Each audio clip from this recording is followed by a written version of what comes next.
Shibuya. So kung balak mong mamili, dito ka pumunta. Ito, shopping center.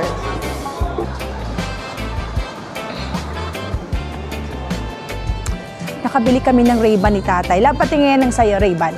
Ayan. Nakabili kami ng Ray-Ban. Mas mura kasi bumili dito ng Ray-Ban kaysa Philippines. Yung binili ko sa Philippines, yung isa, medyo mahal siya ng ilang libo. Pero ito nabili ko lang ng mura. Hulaan yung magkano. Basta Ray-Ban na, hindi fake ha, original. Tag-isa kami ni tatay. Bumili kami.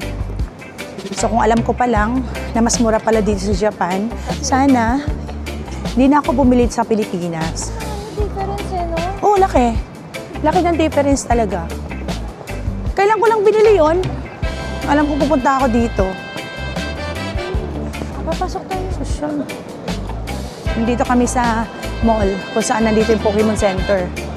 Chismis kami kung anong merong mabili namin. Dito na kami sa Pokemon Center. Daming tao. Hanapin natin yung papapicture ako. Kanino? Doon may ano. Ayun na sa YouTube. Yan na yun sa kulungan. Sige, picture kita. Yung mga mahilig sa Pokemon. Nandito na kami sa pangmalakasan. Si Mewtwo. Sige.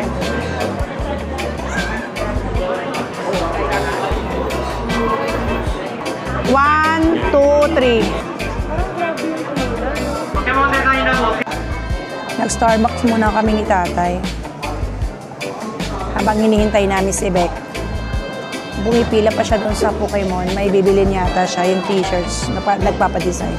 So dito lang muna kami tatambay.